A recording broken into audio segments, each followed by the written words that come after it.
Welcome to episode 72 of The Place of Sound. I'm your host, Natalie Hall. Usually, you would be listening to work produced in Vincent Andrusani's fourth-year course, COMS 4501, Digital Media Production. But today, we'll be doing something a little bit different.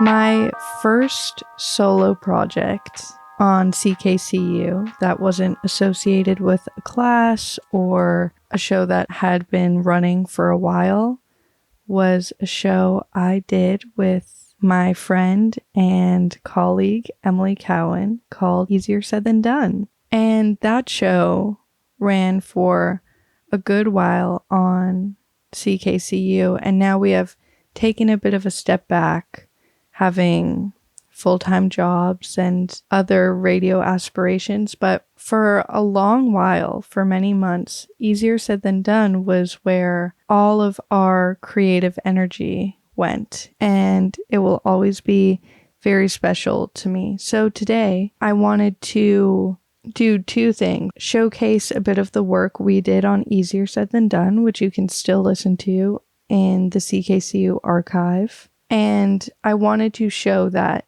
even though Easier Said Than Done was primarily looking at creativity, and often through the intersection of gender or class, etc., we talked a lot about journalistic practices. I wanted to showcase how at the end of the day, it all comes back to sound. And I think that in these two conversations between me and my co-host Emelie, you can still think about sound and geography even when that's not the conversation that's at hand. So this first conversation is from episode 4 of Easier Said Than Done, when we interviewed Black Squirrel book manager Joe Zadar, who is so funny and so amazing. And in that episode, Emelie and I had a conversation about third spaces and coffee houses and the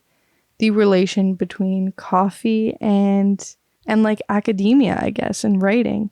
So you're going to hear about coffee and geography and all that.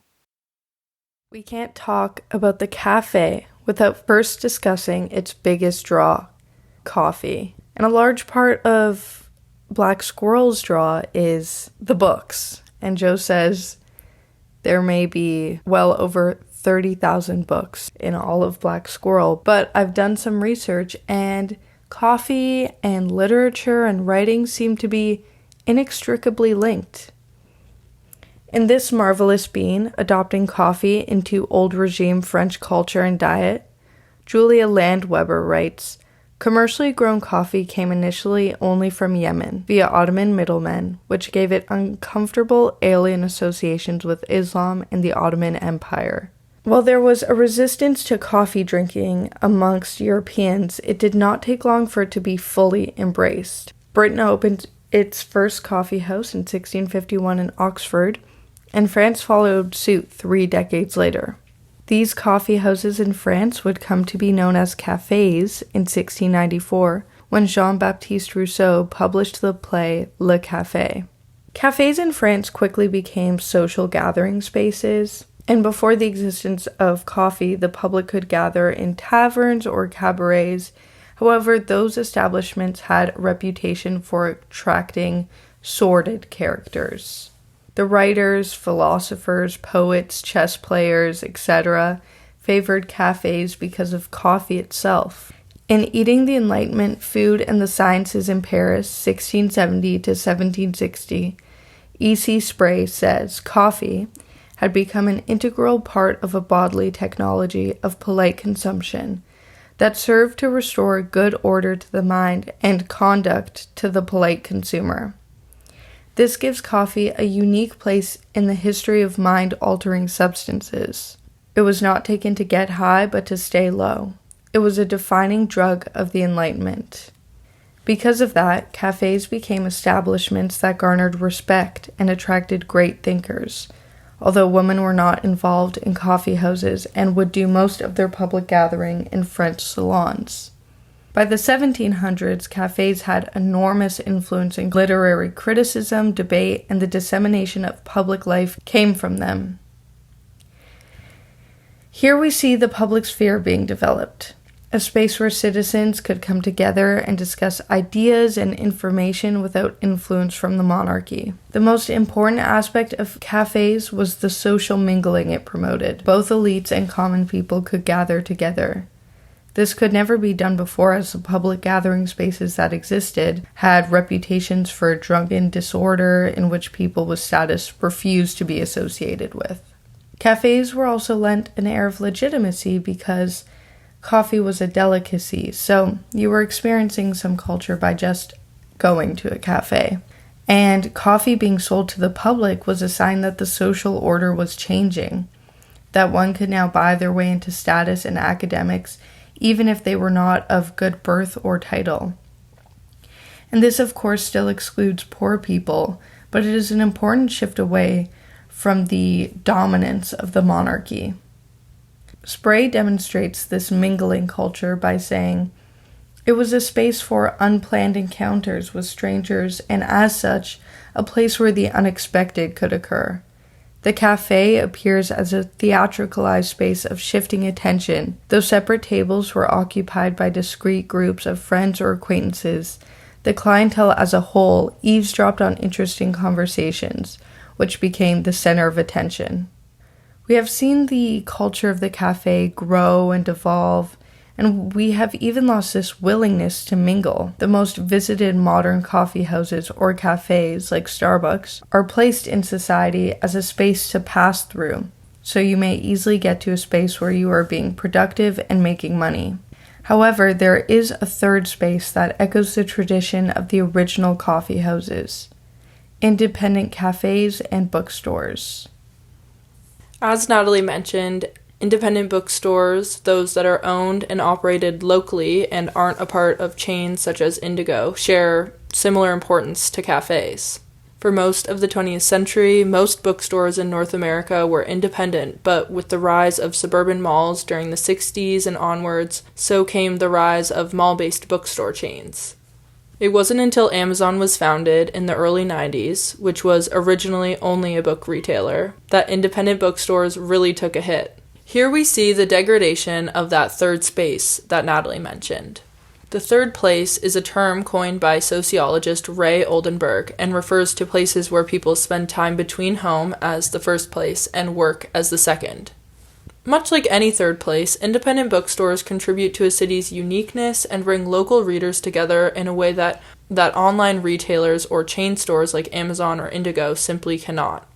Independent bookstores are far more curated and reflect the community or population that they serve. This is in comparison to chains that carry all of the same merchandise across every store, prioritizing the act of finding what you're looking for, buying it, and leaving, similarly to moving through a space instead of staying in it. These types of places serve as far more than a place to purchase. Instead, they are a type of meeting ground. There's also a rich history behind feminist and other radical bookstores as places for activist and political organizing to take place, for cultural knowledge to be disseminated, and community and identity building. Increasingly over the decades, and especially after the pandemic, third places have become fewer and further between. Our societal values center work and home, and everything we could need or want can be found virtually in our homes or online. With the rise of social media, physical third places have been replaced by online platforms. This has created an ever-increasing want for people to retreat and turn inward. And as Oldenburg states in The Great Good Place, if we valued fraternity as much as independence and democracy more than free enterprise, our zoning codes would not enforce the social isolation that plagues our modern neighborhoods, but would require some form of public gathering place every block or two. Oldenburg also writes that third places are essential to our well-being. He says, "What suburbia cries for are the means for people to gather easily, inexpensively, regularly, and pleasurably. A place on the corner, real-life alternatives to television, easy escapes from the cabin fever of marriage and family life that do not necessitate getting into an automobile. And while finding your own third place may seem more and more difficult, they still exist. And it's in these third places, indie bookstores, cafes, and bars, that the creative process is nurtured, potentially even more than in designated formal institutions. Similarly, it often seems like the queer spaces we frequent that feel the most whole and developed aren't those that were originally coined as queer spaces. And that's why we were so attracted to the idea of doing an episode for a show about creativity on Black Squirrel, because these spaces serve as containers for creativity.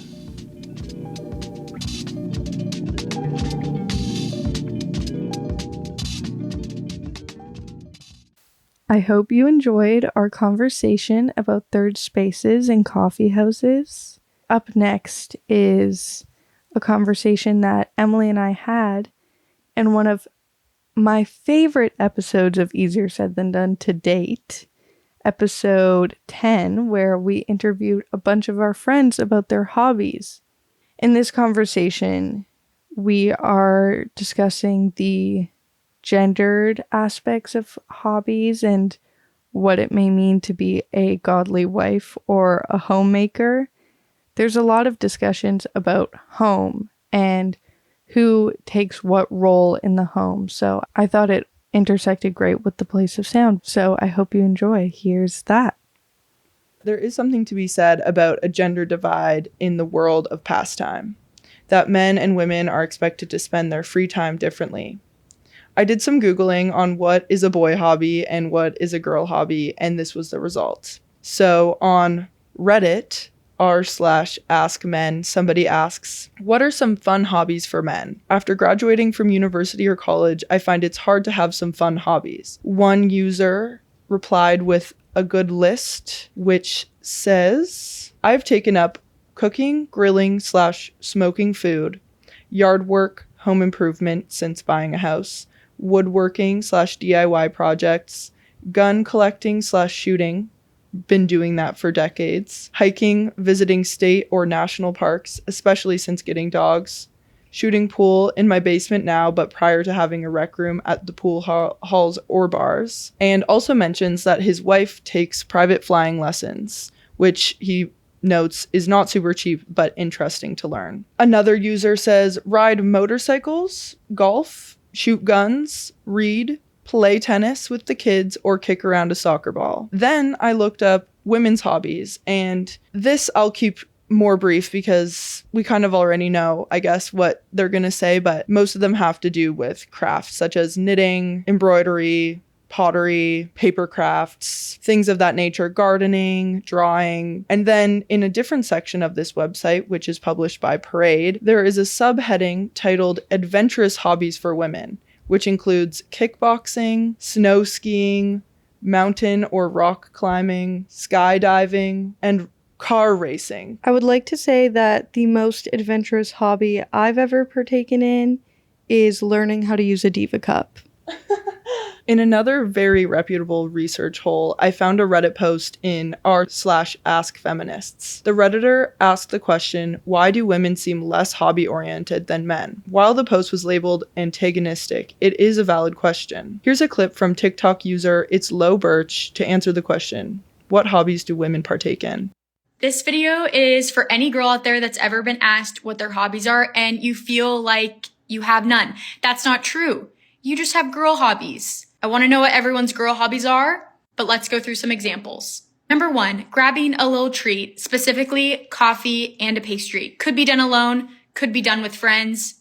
Girl hobby. Number 2, doing our skincare, makeup, hair. We spend a lot of our free time doing this. Girl hobby. Number 3, reorganizing instead of sleeping. Whether it's our shelves, our fridge, our closet, we are reorganizing at an ungodly hour. Girl hobby. Number 4, hot girl walk. We don't need to play sports. We go on walks. Girl hobby. Number 5, social media investigative work. We will find him and or her. Girl hobby. And last but not least, shopping in-store or online. We're not picky. We love it either way. Girl hobby.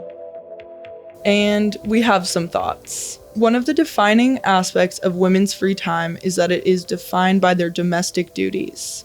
In Labor of Love, Garment Sewing, Gender, and Domesticity, they explore how sewing as an activity changed for women. Emma Thompson writes, "Before the 1970s, sewing at home was an unexceptional, obligatory practice for many white Anglo-speaking women in the West among middle and working classes. Women were typically responsible for making some of and mending their own and their family's clothes. If they did not sew, they were still responsible for providing clothes for the family." Second wave feminism brought to light how sewing and many other tasks that were labeled as women's work were essentially unpaid labor. In turn, there was a resistance to these activities as women entered the workforce and had more of their time accounted for. However, the burden of unpaid domestic labor is largely shouldered by women. Statistics Canada reported that from 2015 to 2019, a larger share of unpaid household work was carried out by women in all age groups, ranging from a low of 57.7% for people aged 55 to 64 years to a high of 61.3% for those aged 25 to 54 years.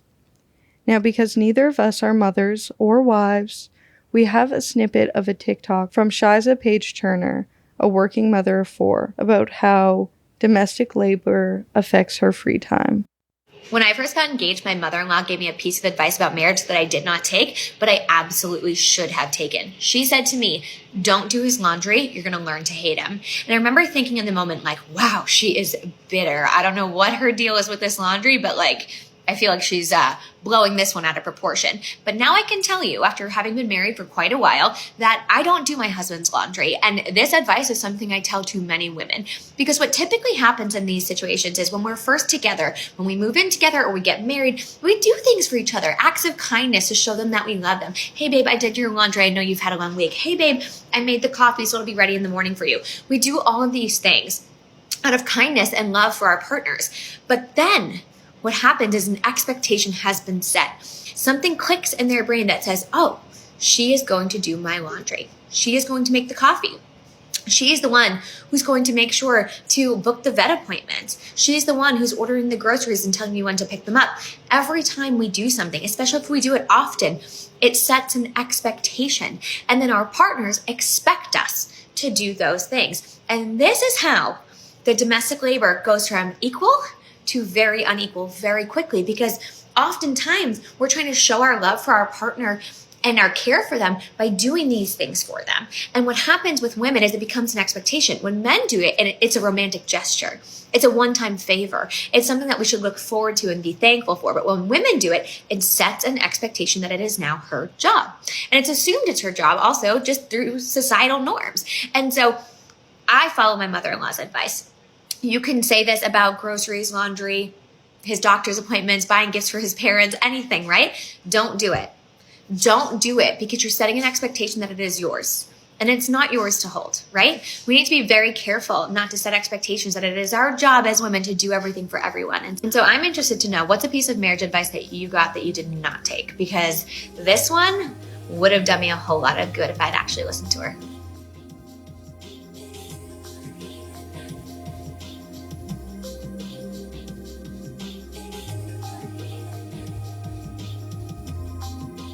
You're tuned to CKCU 93.1 FM in Ottawa.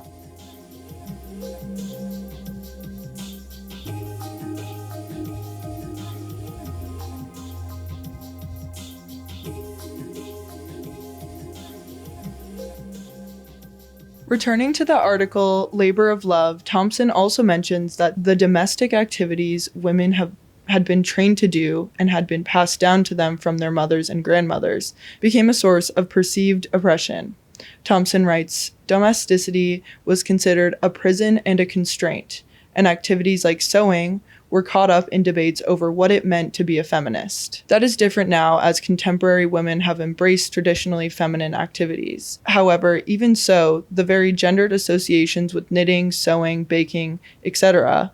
impact the legitimacy of these practices, whether they are hobbies or art forms." In craftivism, the role of feminism in craft activism, Rachel Fry writes, craft theorist Elisa Author states that, given women's traditional domestic role, it is not surprising that the housewife is a key figure in critical considerations of fiber art, where she functions as a signifier for amateurism and a lack of creativity. Author emphasizes the significance of gender as integral to understanding why craft is considered merely a hobby. I'm glad we're having these conversations around traditional femininity and what it meant for women as an oppressive tool and what it can mean now as a tool for liberation. But picking up crocheting or learning how to make sourdough is not the key to women's liberation. However, I think it is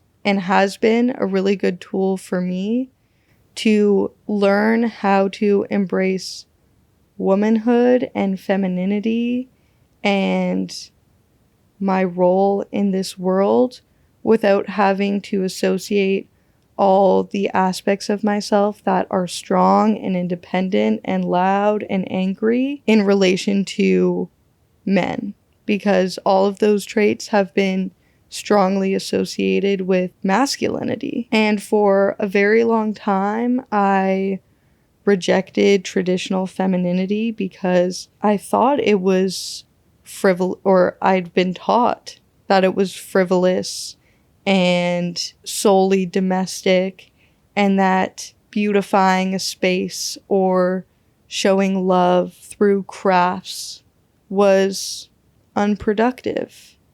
And now being able to relearn those skills and talk about those skills is helping me rebuild my identity and rebuild what it means to me to be a woman. And I just think about how my mother grew up, which was very different from me, and how she was taught from a very young age to sew and to mend and to cook.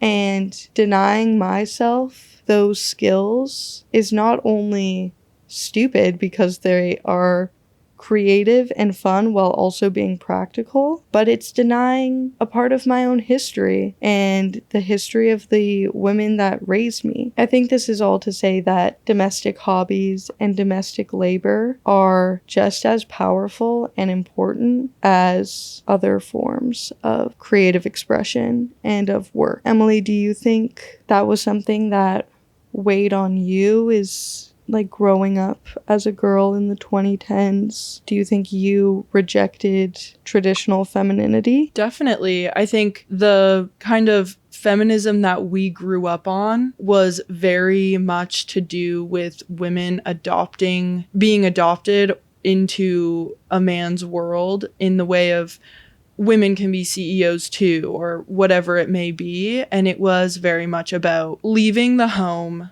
and rejecting that kind of domesticity that we've talked about thus far. And I think because of that, it framed girly things as something that was weak.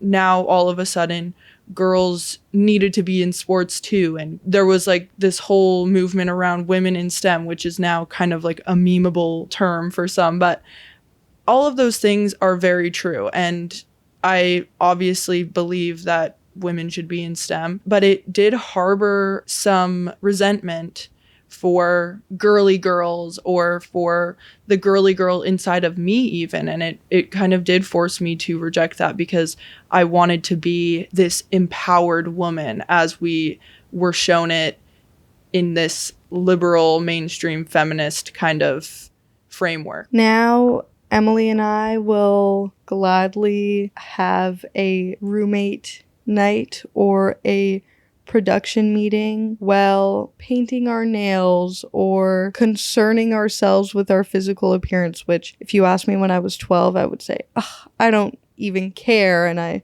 grew up reading Wattpad that was Wattpad fanfic that was so she didn't even care, and she wore glasses and had her hair in a messy bun, and still he liked her.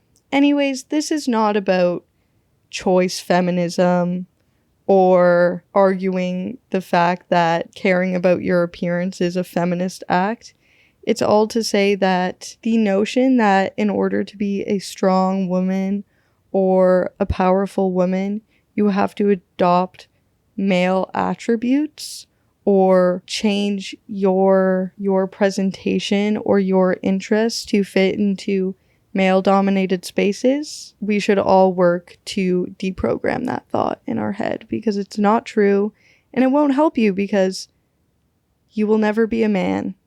Unless you want to be. But if you are a woman and you want to be a woman, you will never perfectly fit into a man's world, and we should all work to carve out our own spaces that accept us for wholly us. And using these hobbies to even connect with the lives of past women and the lives of people who worked to get us to where we are today can be a really powerful tool. In the next couple of interviews, we make several references to domesticity, a domestic goddess, and the godly wife.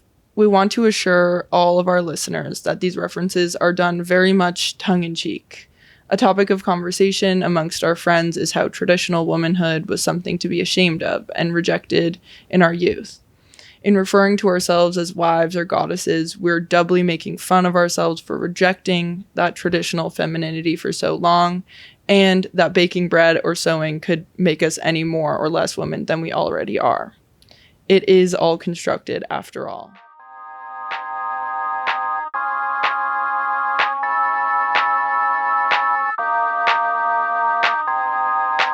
So this is the end of Easier Said Than Done's takeover of The Place of Sound. Thank you all so much for listening. It was really special to go through the show's archives and listen to what Emelie and I created. I hope you had fun as well. Just a couple quick notes before we sign off. If you want to check out more content from The Place of Sound, you can visit our website at theplaceofsound.ca. There's also a listen link on the website where you're able to access the show's archives and listen back to any episode of the show you'd like to hear. You can also find us on Instagram at The Place of Sound, where we post updates and information about upcoming episodes. But if you're all caught up, keep your ear out for upcoming episodes of the show, which air on CKCU Radio every other Monday at 6:30 p.m. and are available wherever you get your podcasts. Until next time, this is The Place of Sound, and happy listening.